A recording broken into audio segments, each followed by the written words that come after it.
Good morning, millennials. Welcome back to the Morning Toast, the Morning Zoom. We are here virtually live with you in spirit and in audio and video. Hey, Claude. Hey guys, hope everyone's doing well. Happy Thursday. Happy last day of Passover. I went on a major shopping spree yesterday in anticipation of all the delicious snacks that have leavened bread that I'm going to eat today. First up, cookie dough. Do I have an oven? No, but I have a toaster oven, and I read on in the internet that you can make cookies in the toaster oven. And then I also got pizza bagels, and then I got tacos. I'm just like having a fiesta tonight. Amigas, Cheetas, friends for life. Oh my God, that sounds so fabulous. I'm so excited for Passover to break. I have a home chef meal that I was about to make the night before Passover started, but then I forgot to make it, and then it was Passover. It's like a deconstructed lasagna. You were making fun of me for it.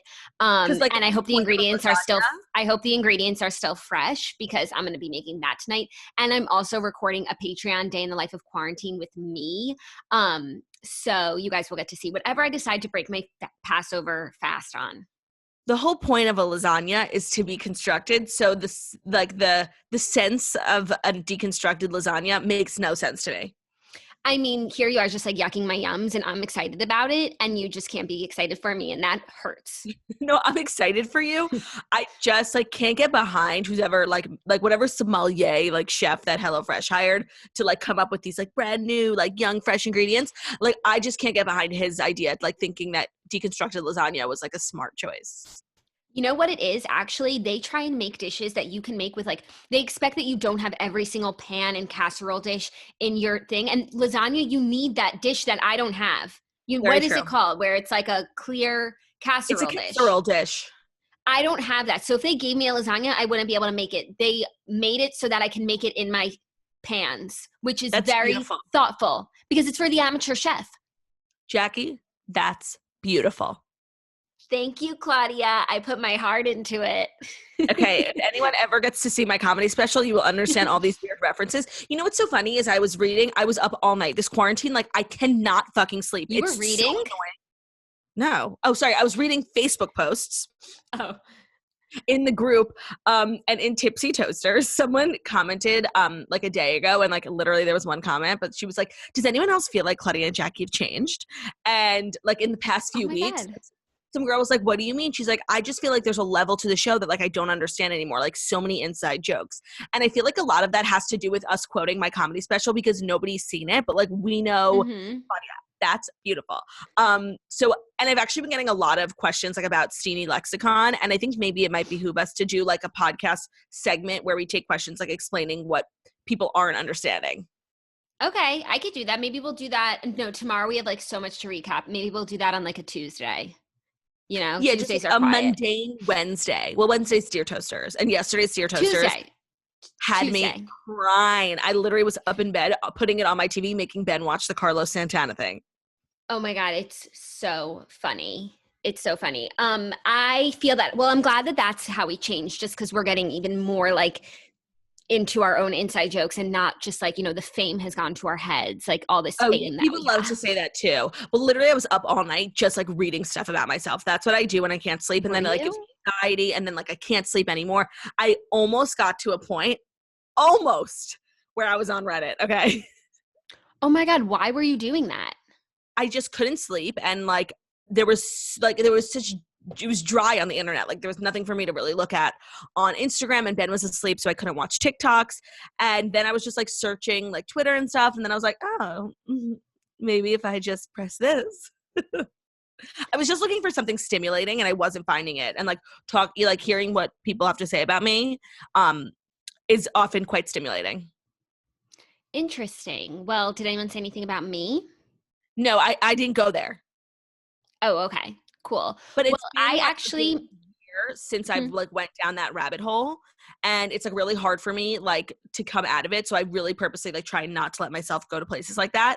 And I almost had to slip up, but I didn't. I'm good. Oh my God, that's so dark. I was so stimulated last night because we recorded our episode of The Redheads. It was so good. It's an hour and 30 minutes almost of us just talking about this book that we all loved. But I put together our 4 audio files. So it really, the audio was such premium quality. It was really a labor of love. We recorded the episode at 5:00 and I finished editing it at 11:30. So I was literally working on it for Woof. like 6 hours straight. So please listen to it. Oh, and for those who are wondering why Jackie and I are back to Zoom, we have made the very difficult but necessary decision to temporarily stop filming.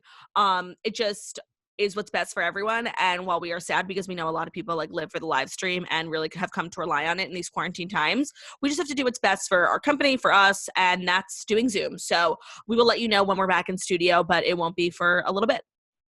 Yeah, Zoom's not that bad. I feel like the episode on Monday, people enjoyed. We'll get better with our audio, hopefully. I mean, now that I'm using a microphone, that should be good. And if it's not good enough, we'll try something else. So this is Not always good enough. I did a podcast with Taylor Strecker. I don't know if it came out yet, but it was literally like sensational audio.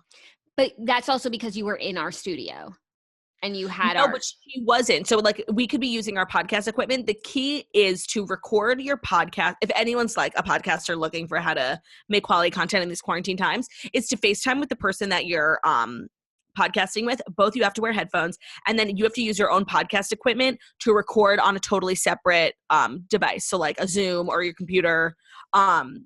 And it's okay. So if this doesn't work out, I have good ideas for tomorrow and next week. But I think this should be okay. Well, then it would be a good podcast, but how would we get a video for YouTube? Oh, we wouldn't. Or we could record the screen, the FaceTime, but I don't know. I don't know about that. Okay, so we're going to try and make this work. Without further ado, it is a very slow news day, but we did not want to leave you without a show. So let's just get right into the fast 4 stories that you need to know before you wake up and take a bite out of your morning toast. Okay. Quickly, I'm feeling very vulnerable, like having my bedroom on display. Do you know what I mean? Like I had to make my bed and stuff. No, I moved to the bedroom as well because I was filming in our quote unquote home office and the lighting was just not good. I have so much white noise coming from my AC unit, which I've never even turned on in my life. And it's just always roaring. Yeah, you got to turn it off. That's the life of a podcaster. You always start sweating when you podcast. No, I don't turn it on. I've never turned it on. It just makes noise. It sits there and like hums. So I came to the bedroom so I can be in front of my vanity. Yeah, it does. It does. I don't use it. I even Peloton in that room and I don't turn the AC on because I want it to feel like SoulCycle. So like, oh my God, you're insane. I've literally never turned the air conditioning on in that room, yet the machine is finding a way to be heard. That's crazy. But I think my lighting is better in here. I'm further away from Zach, so I'm not like, embarrassing him on his work calls talking about and it Carlos looks cute Santana. Does it? I don't know. My bedroom is just like not it. I think I need to move. Okay, let's get into the first story because Michael Che is paying rent for the New York City neighbors of his grandmother who died of coronavirus. This is such a sweet story. Michael Che is paying homage to his grandmother, Martha, who recently died of coronavirus complications in the kindest way possible. The SNL star will pay 1 month's rent for 160 residents in his grandmother's public housing complex in New York City. Quote, "It's crazy to me that residents of public housing are still expected to pay their rent when so many New Yorkers can't even work," he wrote on Instagram. "Obviously, I can't offer much help by myself, but in the spirit and memory of my late grandmother, I'm paying 1 month's rent for all 160 apartments in the NYCHA building she lived in." That's so sweet, but really shedding light on a much larger issue that public housing residents should not have to pay rent during the quarantine. And to be honest, I'm not one for politics. And I think that Governor Cuomo is doing such a fabulous job really taking New York, and making it into a livable place again. But this is falling on the hands of Bill de Blasio, the mayor, because this is a mayoral thing. And this is a New York City thing. Right. It's not a New York State thing. Like Governor Cuomo's in Albany. Like for the state, like there are things outside Manhattan, and Bill de Blasio is supposed to be in charge of Manhattan. And he has been totally useless in trying to help Governor Cuomo and just trying to alleviate New York City as one of the biggest hubs in the world of coronavirus. And to me, this is just such an easy thing that should be taken care of. And here, yet again, being disappointed by de Blasio, I cannot wait for him to be out of office. I'll literally take It's so crazy. He doesn't even have to do anything or come up with any ideas on his own during the pandemic. Just listen to the people, follow Governor Cuomo, and just follow what people are doing that people like, Yeah, and you know what? If I was a politician, I would actually use this quarantine and whole pandemic to my advantage, because people are really, really struggling. Like, they're looking for the first time ever. Like, I've literally never thought in my life, like, I need to turn to my governor or I need to turn to my mayor. But people are really turning Yeah. to like their leaders. And Bill de Blasio is like a disgrace towards politics. He's a disgrace towards leaders everywhere. Like, those shoes were meant for a beautiful woman. And if that's the case, like, he shouldn't have had them. He shouldn't be wearing them because he is nothing of the sort. It's so fucking crazy. This city is in shambles. I Yeah. can't believe like we're the greatest city in the world. I can't even get into it. It's By the infuriating. way, people who say New York is the greatest city in the world haven't been here Have in like never been 30 here. years. No, it used to be like Amazing. fabulous. Like when you watch Breakfast at Tiffany's, yeah, fabulous. It's not that anymore. It's rat, No, sewer, and it's I shit. think I think in the last 10, it goes in and out. I feel like New York is always like up and down, just like anything else. It's a Ramona coaster. But I feel like in the last 10 years, it's really gone to shit. Like even when it was like Gossip Girl, when we were in high school, like things were popping, you know? Yeah, oh my God, Maybe for just sure. because we like it was a nice place to be. And there were so many restaurants and it was clean. Like you can tell where New York is at in terms of like leadership and just based on the cleanliness. Of course, just take a walk down a street. Like you'll know what's good. Okay, this next story is so crazy. I didn't see anyone writing about it except for, of course, Pop Crave News. But Oh, Fashion Nova is trending on Twitter after the retail company sent a mass text to their customers promoting the spending of stimulus checks on their products. So they sent a push notification to people who opt in for Fashion Nova push notifications that said, when the stimulus deposit hits, save up to 80% off site wide, use code stay in 80. Okay, like no. This I is know. You know not what? this is not what the government intended. No, but I do have to say three things. One, this is incredibly out of touch and like borderline insensitive to people who are like waiting on this check to like pay their rent, put food on the table. Like it's just so out of touch. I can't even. But it is my understanding that the whole concept of stimulus checks is to stimulate the economy and like, Yes. invest in businesses, and therefore Fashion Nova would be considered a business. Like I get it. But the third Yeah. thing is like, I just want to know like how many people had to like approve this for it to go through. Like Fashion Nova is actually a pretty big company. Like they're fast fashion. They make a lot of money. Like they definitely hire a lot of people. I would just love to know like how many people thought this was a good idea. You know what? I don't even think it's that. I think that whoever does their social and whoever does their push notifications does a really good job. I think that person has pretty much absolute power when it comes to what goes out. I think that that person spends a lot of time on the internet, on TikTok, and got like just assumed this was a good idea because this is the zeitgeist, but it just really misses the mark in terms of people who need that money not to Yeah. spend it on like fast fashion that employs slave laborers, and instead to put food on their table and take care of their families. Yeah, like they should be putting food on the table, not buying a spandex dress that literally will rip the second you put it around one thigh. Yeah, it's not it. It's like it's honestly a really funny fuck up. Yeah. But yeah, I mean, but Fashion Nova is so controversial in general. Like I don't even think this even scratches the surface of what's wrong with them as a company. You Yeah. read that article that they literally pay their workers like $2 an hour, like below minimum wage. It's like No. slave labor. Mm-hmm. In America or like in a Mm-hmm. sweatshop? In California. Ooh. Not that Yeah, it makes they've it got any better if it problems. were abroad, but it's just a lot of companies. I watched in one of my classes in college, he made us watch this documentary about how they took like 5 European like young bloggers who were like really spoiled and took them to a sweatshop in Cambodia that makes clothing for Zara, H&M, and they made them work in the sweatshop for one day, and these kids were like dying from the circumstances. And it was a total expose on the whole fast fashion industry. That's crazy. Yeah, but Okay. no, I feel like this is not going to affect Fashion Nova. I agree. Like No, they're not just at all. used to it. They're used to controversy. Honestly, this probably boosted sales for them. So whatever works. Yeah, well, I don't think this will affect them at all. It's honestly just kind of funny. Um, but whatever. Okay, another brand with a faux pas that's making it right is Reese Witherspoon, who's donating to teacher aid organization after Draper James flap. So I didn't hear about this, but it turns out Draper James this week caught flack for a giveaway that backfired when it underestimated demand. I guess it was a giveaway for a free dress for teachers. 1 million teachers entered the contest for a free dress, and the company was only offering 250. So I guess they caught some backlash. I mean, how could they, 1 million? That's crazy. I had no idea that this brand was so popular. Was the premise of the giveaway to give one away to everyone who entered, or just like a contest? I think just a contest, but so what's the problem? And how does everyone know how many people entered? That's how giveaways work. Says, 10 people enter, one of them wins. Education professionals were directed to an online application form with a deadline and told that winners would be notified the following week and sent their dresses while supplies last. But while Draper James' initial announcement was well-intentioned and met with much fanfare, they seem to underestimate how many teachers would take them up on the offer. There are more than 3 million public school teachers in the U.S. alone. So maybe it was like if you entered, teachers who assumed they were entering a giveaway rather than a raffle are sharing their frustration on social media. So I thought, I'm sorry. No. A giveaway is different than a raffle, though, because it's not just like, a few. It's like, we're giving it away. I don't know. 250 is a giveaway. I'm sorry. In my opinion, there's nothing wrong with this contest. That's how contests and giveaways and sweepstakes work. It wouldn't be exciting if everyone won.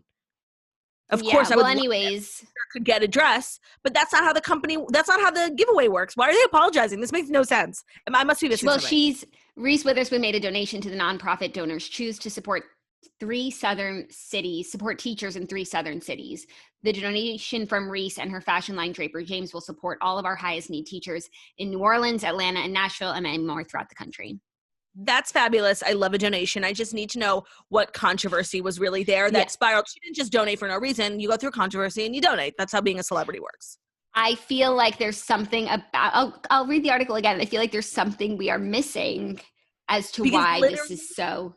If they're guilty of something, every brand, including the toast, is guilty of doing a giveaway. Giveaways are meant to be where winners are selected. I'm not understanding. And if this is like the level of heightened cancel culture we've got to, then I'm shook. Okay, this is what the angry teachers were tweeting. Out of 535 teachers on a social media page on Facebook, not even one got a free Draper James dress. What in the what? They all received codes for either 20 to 30% off discount codes. They said, can't even afford the dresses with a discount. Great marketing ploy. Another one. Wow, Draper James clearly doesn't know how much teachers make. We love teachers. Here's 30% off our ridiculously expensive dresses. If I'm spending $100 on an everyday dress, it better also grade essays. Okay, I'm still not understanding. So the teachers are upset. You got to protect the teachers. You have to protect the teachers, but so are they mad that they didn't win the contest or that they never were able to win the contest? There's a difference. But if you didn't win, that's how it works. I'm very confused.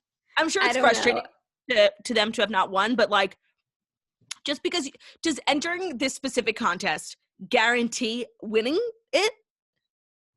I don't know. And just because this one Facebook group got mad, Reese Witherspoon had to make a donation. It sounds like a subgroup of people who hate the toast. No, totally. I have no idea. That's a really crazy story. So yeah. Well, anyway, whatever. You know what? At the end of the day, more money for charity. The teachers are benefiting, and we love to benefit the teachers. 1,000% taking the load off of them. So whatever weird turn of events got Reese Witherspoon to make a sizable donation to Donors Choice, like, here for it. I love exploiting a celebrity controversy just to make some money for charity. The charity world, man, it's just crazy. It is really crazy. Our fourth and final story is that Kanye West is on the cover of GQ. Oh my God. So I haven't read the article yet, and I want to read it because I hate when people like try and sum up what Kanye said. And it's like, that's not what he had said, you know? Mm-hmm. But so I read Kanye West is on the cover of GQ in a tank. And I was like, oh, like he's wearing a tank top. Like, who cares? And then I was like, I saw the cover. I'm like, that's not a tank top. I was like, but it's a tank. It's literally like a tiny tank. He loves a tank moment. Yeah, I didn't read the article either. I'm just like happy for him and whatever like he's spewing. Sometimes I just literally can't keep up with the Kardashians. Like there's too much. I know, but it's just like he's sharing his in the article. It's called Inside Kanye West's Vision for the Future. First, he changed the sound of popular music. Then he revolutionized fashion and sneakers. Now Kanye West is redesigning the very building blocks of family life: food, clothing, and shelter. And he's claimed thousands of acres in Wyoming as a test site for his ideas.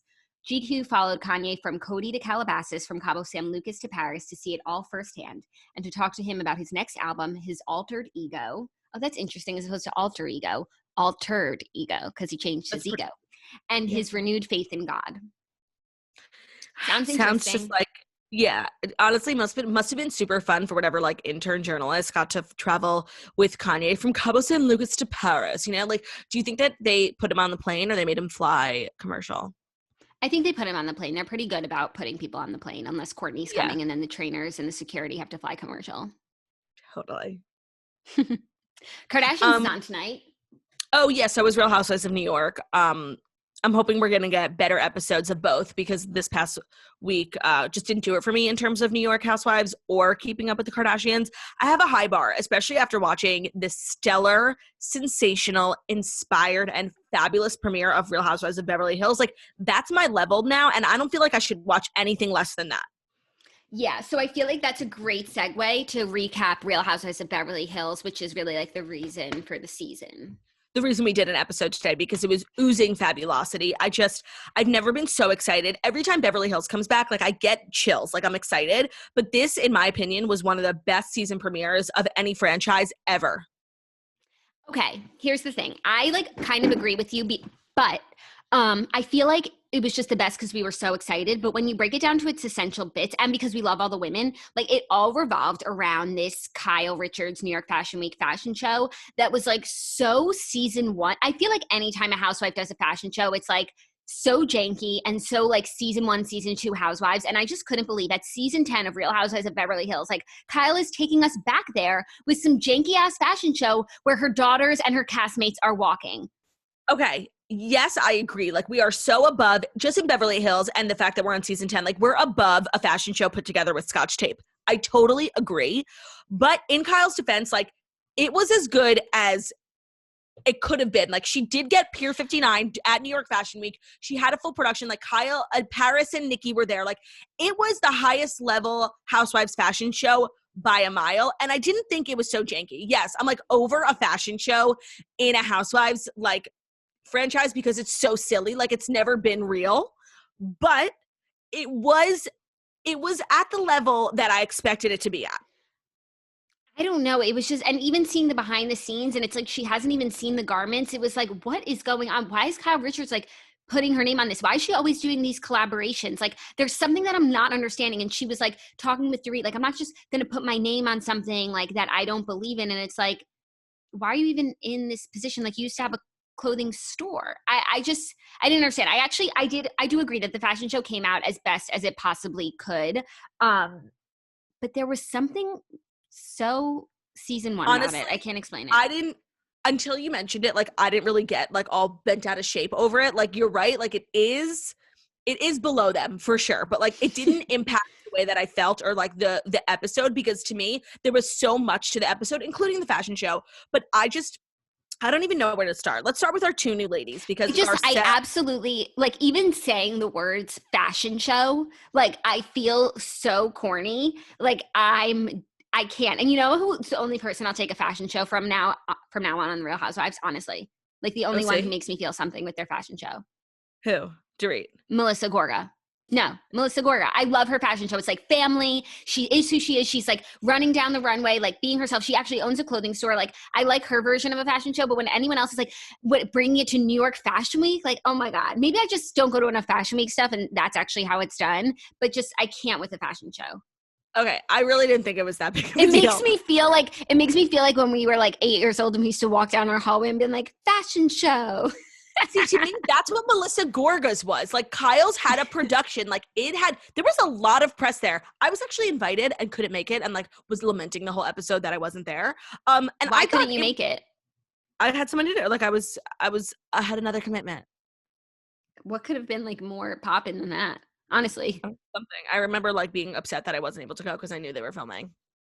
Damn, that sucks. Okay, let's talk about the two new women because Garcelle Bouvier was just Love. everything. Like she very seamlessly, like even though it was obvious she didn't really know anyone except for Denise, everyone was super welcoming. I had such a good feeling about her. Like she's funny. She didn't like sometimes when somebody joins, and I think this happened a little bit with Teddy Mellencamp, like they're just so eager to like be a part of the group that they're very much like a people pleaser and they don't really add much to conversation until they get comfortable. But Garcelle is very much like a force. And I think a lot of the women like respected her vibe, especially Erica Jane. And I could see a very powerful friendship between the two. I totally agree. I loved her energy. I love that she like didn't pretend like she didn't know who these people are, but she's still getting to know them. She's not just like making assumptions about them based on what they wear, like some other people. Sutton is like the woadiest woad I've ever woaded. You know what? I have to say, I thoroughly disliked Sutton, but not for the reasons that one might think. Like, I'm 100% sure that, like, production was asking her questions, like, what do you think of Teddy's outfit? Like, I don't think she's generally like that, like, just going around and being mean about people's outfits. I'm sure what she said was her truth, but I just think she was provoked saying that. What I really disliked about her was that, like, I don't know, if she's as rich as everyone says she is, like, that's just not how rich people act. Like, even when she got to go to Dolce & Gabbana's house and get dressed by them, like, and it was obviously like a very prestigious thing that happens to her a lot, she was just being so braggy about it, like, and so ostentatious, like not gracious and not like, I just felt like if that was something that happens for her regularly, like, and she was a really, really rich person, people like that would act differently. Like they would act with more grace. She was just being so show-offy and so braggy, like to Lisa Rinna and for the cameras. Like it was just giving me like a really bad vibe that she's like the worst type of rich person.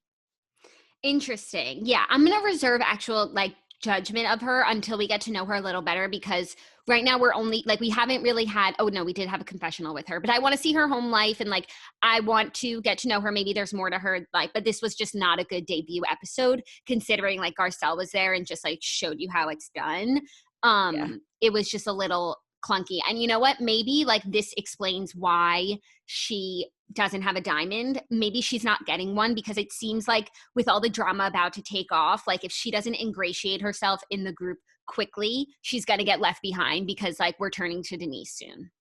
Yeah. Also, I was getting the vibe that she like knew the Housewives formula and was just like saying and doing things because she wants to be a housewife, which is the worst type of mentality you can come in with. And I do think that like she starts petty fights and like is a little nuts and it comes off inauthentic. And I think that she might end up not being a housewife just because she's not good at it.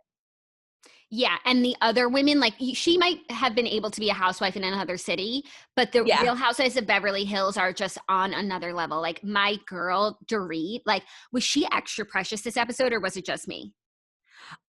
She was a little bitchy about the fashion show. Like she literally went to one meeting and claimed that the show wouldn't have gone on without her. No, she was a little bitchy in her confessional, but not at the not in real time, which makes me feel like something might happen between her and Kyle to like make her talk like so negatively.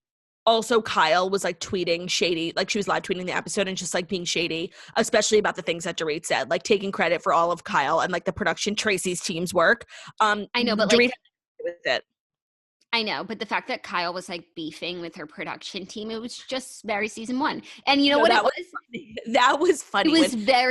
It was very Real Housewives of Orange County when they had the fashion show on the boat. I happened to think that was hilarious when she got a phone call and they were like, Tracy said she wants to stay away from you today. I thought that was hilarious because that woman Tracy was like being so angry at the meeting at Shahida's before. I didn't have like that reaction to the fashion show that you did, but I totally understand and respect why you did. Yeah, but I will say, ultimately, I really liked a lot of the clothes. I completely agreed with Garcelle that Erica was in the wrong outfit. I loved when Dorit went to the showroom or whatever, the closet, when she put on that like jacket, trench. that like trench, but it kind of looks like your pajamas vibe. I absolutely loved it. So I really do like a lot of the clothes. I'm excited to see where this goes for Kyle because that really is her signature style. I just wish there was a way to showcase your new fashion line without having a fashion show. Yeah, I agree. I thought the fashion line was actually pretty cute. While not everything was for me, I could see Kyle Richards wearing everything. And so for her to put her name to that, I understood why she was like alpha clamped when like Shahida was out making ugly yellow mustard tops. Yeah, yeah, I agree. And also Sutton like respected the clothes as well. And so did Garcelle. And I feel like it actually was good stuff. I wonder where it's Um, sold. I wonder where you could get it. I feel like you would actually look like really good in a lot of that stuff. Thank you. Also really quickly, I did a little research on Sutton Strack's husband because Lisa was like, he's a hedge fund, money, money, money, baseball teams. And I found his like net worth being at $690,000. No. So no, it's obviously not real, but like just makes you think. I thought you were gonna say 690 million. And then I was gonna be When like, I oh, read it, I assumed it said 690 million, and then it said 690,000. interesting. But like if they own two baseball teams, then shouldn't they be billionaires? Yeah, no, by the way, if you own a baseball team, like you are rich before because you have to buy the baseball team. Like nobody is Yeah. just starts small with their baseball team and then gets rich. No, she's Yeah, and then definitely like gets two of them. right. No, she's up there, but I And then don't the baseball teams are worth something. So their net worth would have to be at least $1 billion. And if she's a billionaire, family.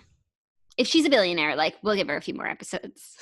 Yeah, but I just have to say, like, for all the trouble we went to go to Dolce & Gabbana's house, that atrocity of an outfit she ended up walking out in was really a disgrace to fashion, a disgrace to women, and a disgrace to life. Well, you know what? Like, here's the thing. It really didn't suit her, but I feel like it would have been really cute on me. Actually, it would have been cute on, like, Kyle Richards. Like, I could see her wearing Dorit. something like Dorit. yeah. Dorit. Garcelle on Watch What Happens Live, when she was asked which of the ladies have the biggest ego, she said Kyle Richards. I feel that. I also feel like it's warranted because she's the last OG, like Tracy Morgan, Yeah. And look how she's acting versus like Teresa Giudice, who's the last OG too. Like Teresa Giudice is a monster. All right, Kyle has a bit of an ego. We'll give it to her.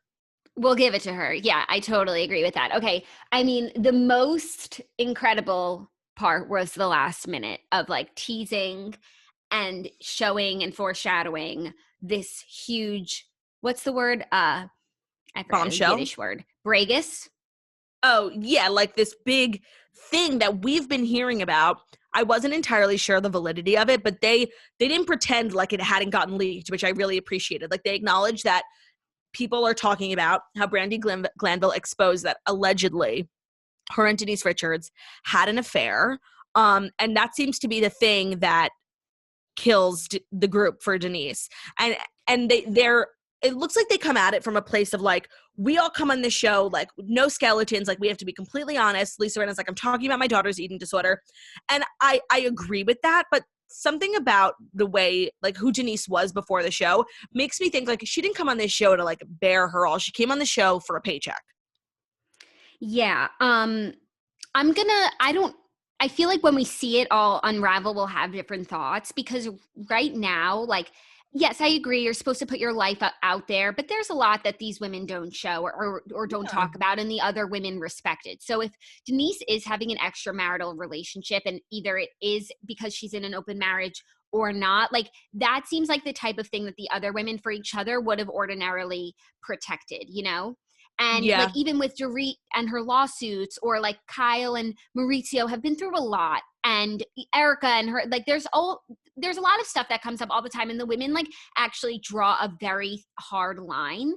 That's why last season when Camille came for Dorit's finances, it was like such a big deal. And so while they are very authentic and they share a lot of their lives, I wouldn't call them the castmates that bear all.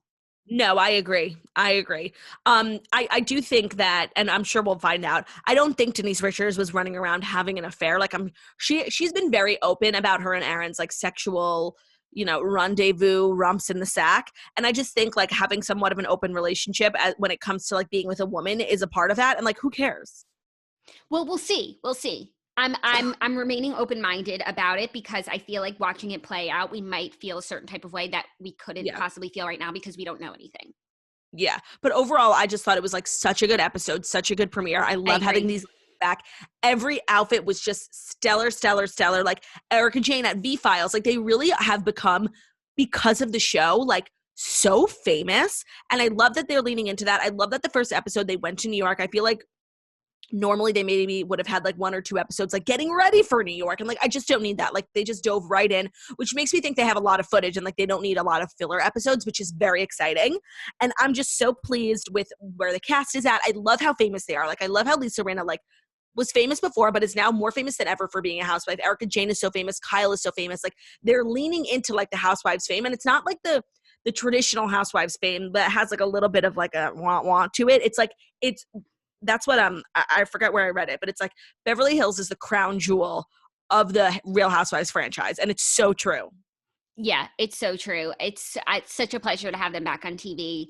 I'm so excited. I didn't realize how much I missed all of them and having like their fashion inspiration in my life. And also like they make me realize how much the other housewives and franchises, like the fashion is just like really bad. Some would say a disgrace. Yeah, some would say that. Okay, so here's an update on Toast Movie of the Day. I didn't have time to finish Hannah Montana the movie because I was up until 11:30 doing the Redheads, and then I had to watch Beverly Hills. So then I started Hannah Montana movie, but then it was 2 a.m. and I had to go to sleep. So I'm gonna give one more day for Hannah Montana the movie because I'm still gonna watch it because I was just like loving it already. And plus we have to watch Rahoni and Kardashians tonight. Yeah, so there'll be a lot of stuff to recap on tomorrow's show. Hopefully some more celebrity news because today was a little thin, like me. Mm-hmm. So if that's it, thank you guys so much for listening to The Morning Toast, the Millennial Morning Show, where we go live Monday through Friday, 10:30 a.m. Eastern Time on YouTube. So if you're watching us on YouTube, please feel free to subscribe. Give this video a thumbs up. We're also available as a podcast anywhere podcasts can be found. So that's Spotify, iTunes, Stitcher, Public Radio, iHeartRadio, CastBox, all the places. Wherever you listen to podcasts, find us, The Morning Toast, and leave a 5-star review about how beautiful, stunning, and smart we are. Love you guys very much. Hope you guys are staying safe, and we will see you back on Zoom tomorrow. Bye.